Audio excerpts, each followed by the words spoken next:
Assalamualaikum warahmatullahi wabarakatuh. Selamat berjumpa kembali kepada anak-anakku semua dalam pembelajaran daring mata pelajaran Pendidikan Pancasila dan Kewarganegaraan. Kita akan membahas bab 3 tentang proses kesejarahan perumusan dan pengesahan Undang-Undang Dasar Negara Republik Indonesia tahun 1945. Kompetensi dasar kali ini yang akan kita tuju adalah memahami kesejarahan perumusan dan pengesahan Undang-Undang Dasar Negara Republik Indonesia tahun 1945 dan melaksanakan tanggung jawab moral terkait perumusan dan pengesahan Undang-Undang Dasar Negara Republik Indonesia tahun 1945. Setelah mengikuti kegiatan pembelajaran kita kali ini, diharapkan peserta didik mampu 1. Menjelaskan hakikat konstitusi suatu negara. 2. Memahami sejarah perumusan Undang-Undang Dasar Negara Republik Indonesia tahun 1945. 3. Menceritakan proses pengesahan Undang-Undang Dasar Negara Republik Indonesia tahun 1945. Dan yang keempat, mengetahui peran tokoh-tokoh bangsa dalam merumuskan Undang-Undang Dasar Negara Republik Indonesia tahun 1945. Pembelajaran kita kali ini, Bapak akan memulainya dengan menjelaskan tentang hakikat konstitusi negara. Oke, langsung saja ya. Kita pahami dulu tentang pengertian konstitusi. Konstitusi adalah seperangkat aturan hukum yang berisi ketentuan-ketentuan dasar negara. Konstitusi juga dapat diartikan sebagai hukum dasar, baik tertulis maupun tidak tertulis, dalam suatu negara yang berisi norma-norma fundamental atau penting dengan prosedur pembentukan dan pengubahan yang istimewa. Fungsi konstitusi dalam suatu negara, menurut Komisi Konstitusi MPR RI, menyebutkan kedudukan dan fungsi konstitusi adalah sebagai berikut.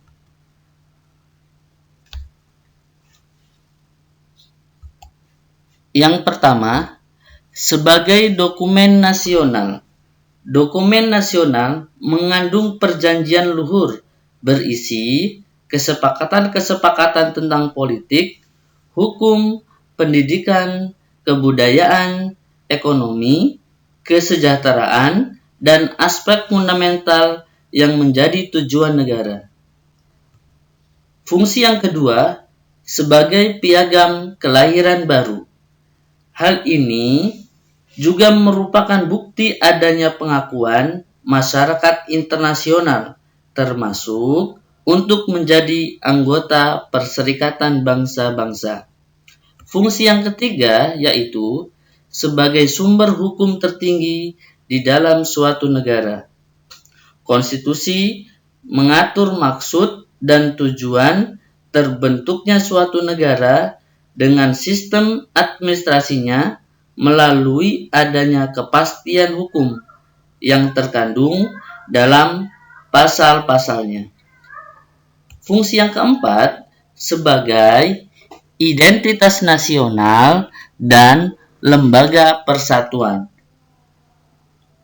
Fungsi selanjutnya adalah sebagai alat untuk membatasi kekuasaan. Konstitusi juga dapat berfungsi untuk membatasi kekuasaan, mengendalikan perkembangan dan situasi politik yang selalu berubah-ubah, serta berupaya untuk menghindari adanya penyalahgunaan kekuasaan. Fungsi yang terakhir yaitu sebagai pelindung hak asasi manusia dan kebebasan warga masyarakat. Maksudnya adalah konstitusi memberikan perlindungan terhadap hak-hak asasi manusia dan hak-hak kebebasan sebagai warga negara. Hal ini merupakan pengejawantahan suatu negara hukum dengan ciri-ciri equality before the law, non-diskriminatif, dan keadilan hukum dan keadilan moralitas atau social and moral justice. Selanjutnya, kita akan membahas tentang proses perumusan Undang-Undang Dasar Negara Republik Indonesia tahun 1945. Proses terbentuknya Undang-Undang Dasar Negara Republik Indonesia tahun 1945 tidak terlepas dengan terbentuknya BPUPK, Badan Penyelidik Usaha-Usaha Persiapan Kemerdekaan. BPUPK resmi dibentuk pada tanggal 1 Maret 1945 bertepatan dengan ulang tahun Kaisar Hirohito. Dr. Raden Tumenggung Rajiman Widyodinirat yang merupakan representasi dari golongan nasionalis ditunjuk sebagai Ketua BPUPK dengan didampingi oleh 2 orang ketua muda sebagai wakil ketua, yaitu Raden Panji Suroso dan Iche Bangase Yoshio sebagai representasi orang Jepang. BPUPK beranggotakan 69 orang yang terdiri dari 69 anggota aktif serta 7 orang anggota istimewa sebagai perwakilan pemerintah pendudukan militer Jepang. Selanjutnya, selama BPUPK berdiri, telah diadakan 2 kali masa persidangan resmi BPUPK dan juga adanya pertemuan-pertemuan yang tak resmi oleh panitia kecil di bawah BPUPK, yaitu sebagai berikut.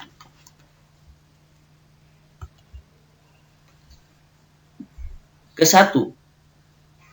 Persidangan resmi BPUPK pertama, tanggal 29 Mei sampai 1 Juni 1945. Lalu, persidangan resmi BPUPK yang kedua, tanggal 10 Juli sampai 16 Juli 1945. Selanjutnya, masa antara sidang resmi pertama dan sidang resmi kedua. Yang terakhir, persiapan kemerdekaan dilanjutkan oleh Panitia Persiapan Kemerdekaan Indonesia. Setelah BPUPK dibubarkan pada tanggal 7 Agustus 1945, karena dianggap telah dapat menyelesaikan tugasnya dengan baik, yaitu menyusun rancangan Undang-Undang Dasar bagi negara Indonesia Merdeka. Sebagai gantinya, maka dibentuklah Panitia Persiapan Kemerdekaan Indonesia atau PPKI, atau dalam bahasa Jepang bernama Dokuritsu Junbi Inkai, dengan Insinyur Soekarno sebagai ketuanya. Tugas PPKI yang pertama adalah meresmikan pembukaan serta batang tubuh Undang-Undang Dasar 1945. Tugasnya yang kedua adalah melanjutkan hasil kerja BPUPK mempersiapkan pemindahan kekuasaan dari pihak pemerintah pendudukan militer Jepang kepada bangsa Indonesia dan mempersiapkan segala sesuatu yang menyangkut masalah ketatanegaraan bagi negara Indonesia baru. Anggota PPKI terdiri dari 21 orang tokoh utama Pergerakan Nasional Indonesia, di mana anggota PPKI ini mencerminkan perwakilan dari berbagai etnis di wilayah Hindia Belanda. Terdiri dari 12 orang berasal dari Jawa, 3 orang dari Sumatera, 2 orang dari Sulawesi, 1 orang dari Kalimantan, 1 orang dari Nusa Tenggara, 1 orang dari Maluku, dan 1 orang dari etnis Tionghoa. PPKI diketuai oleh Insinyur Soekarno dan sebagai wakilnya Dr. Andes Muhammad Hatta. Sedangkan sebagai nasihatnya ditunjuk Mr. Raden Ahmad Subarjo Joyo di Suryo. Kemudian anggota PPKI ditambah lagi sebanyak 6 orang, yaitu Wiranata Kusuma, Ki Hajar Dewantara, Mr. Kasman Singodimejo, Muhammad Ibnu Sayuti Melik, Iwa Kusuma Sumantri, dan Mr. Raden Ahmad Subarjo Joyo Adi Suryo. Kita akan membahas tentang tugas Panitia Persiapan Kemerdekaan Indonesia atau PPKI. Tugas PPKI yang pertama adalah meresmikan pembukaan atau dalam bahasa Belanda preambul serta batang tubuh Undang-Undang Dasar 1945. Tugasnya yang kedua adalah melanjutkan hasil kerja BPUPK dalam mempersiapkan pemindahan kekuasaan dari pihak pemerintah pendudukan militer Jepang kepada bangsa Indonesia dan mempersiapkan segala sesuatu yang menyangkut masalah ketatanegaraan bagi negara Indonesia baru. Selanjutnya, kita akan membahas tentang keputusan penting hasil sidang Panitia Persiapan Kemerdekaan Indonesia yang berlangsung pada tanggal 18 Agustus 1945. Namun, kita akan terlebih dahulu mengetahui tentang dinamika sebelum hasil sidang PPKI tersebut, yaitu sehari setelah proklamasi kemerdekaan tanggal 18 Agustus 1945, Panitia Persiapan Kemerdekaan Indonesia segera mengadakan sidang. Pada sidang PPKI tanggal 18 Agustus 1945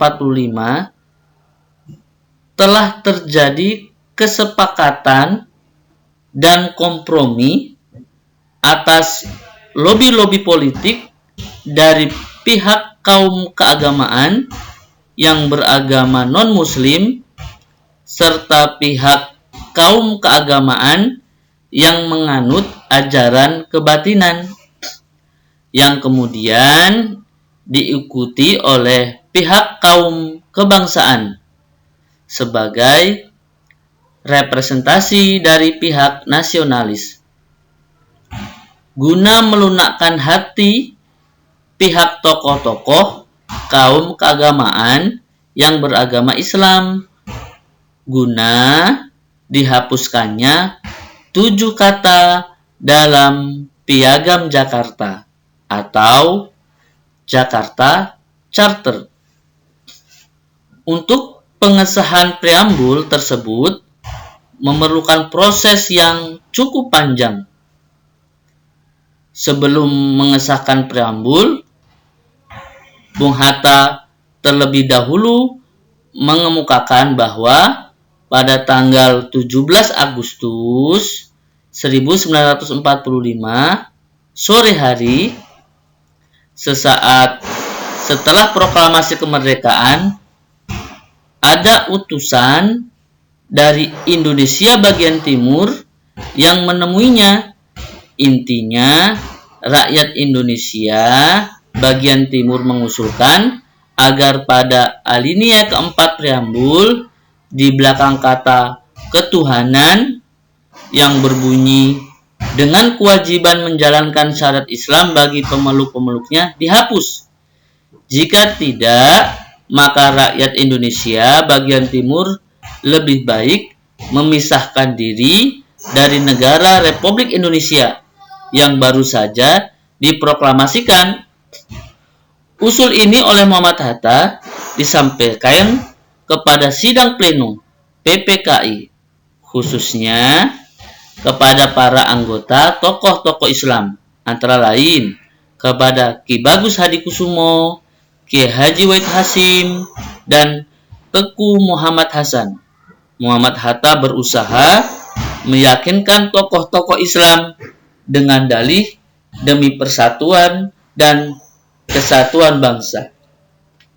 Itulah dinamika sebelum sidang panitia persiapan kemerdekaan Indonesia pada 18 Agustus 1945.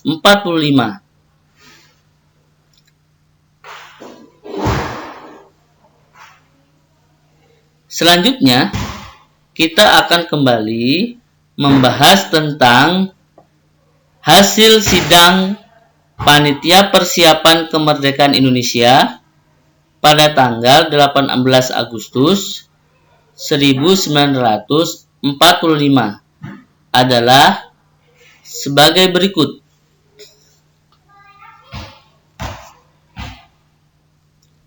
Yang pertama,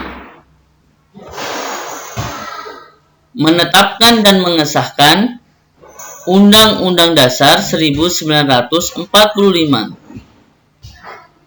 Yang kedua, memilih Insinyur Soekarno sebagai presiden dan Dr. Andes Muhammad Hatta sebagai wakil presiden. Yang ketiga, sebelum terbentuk MPR, pekerjaan presiden sehari-hari dibantu oleh Komite Nasional Indonesia Pusat. Selanjutnya, kita akan mempelajari tentang perubahan pada Rancangan Undang-Undang 1945. Undang-Undang Dasar 1945 yang disahkan oleh PPKI merupakan rancangan undang-undang dari hasil karya BPUPK setelah mengalami perubahan dan penyempurnaan. Beberapa perubahan yang terjadi pada rancangan Undang-Undang Dasar 1945 tersebut antara lain sebagai berikut. Perubahan yang pertama yaitu hukum dasar diganti dengan Undang-Undang Dasar. Perubahan yang kedua yaitu kalimat ketuhanan dengan kewajiban menjalankan syariat Islam bagi pemeluknya diganti menjadi ketuhanan yang Maha Esa. Perubahan yang ketiga menambahkan Rancangan Undang-Undang Dasar 1945. Tambahan tersebut adalah bab ke-16, pasal 37 tentang perubahan Undang-Undang Dasar. Penambahan yang kedua, aturan peralihan pasal 1 sampai 4. Penambahan yang ketiga, aturan tambahan ayat 1 dan 2. Demikianlah pembelajaran kita kali ini tentang proses perumusan dan penetapan Pancasila sebagai dasar negara. Terima kasih. Selamat berjumpa di pertemuan pembelajaran daring berikutnya. Wassalamualaikum warahmatullahi wabarakatuh.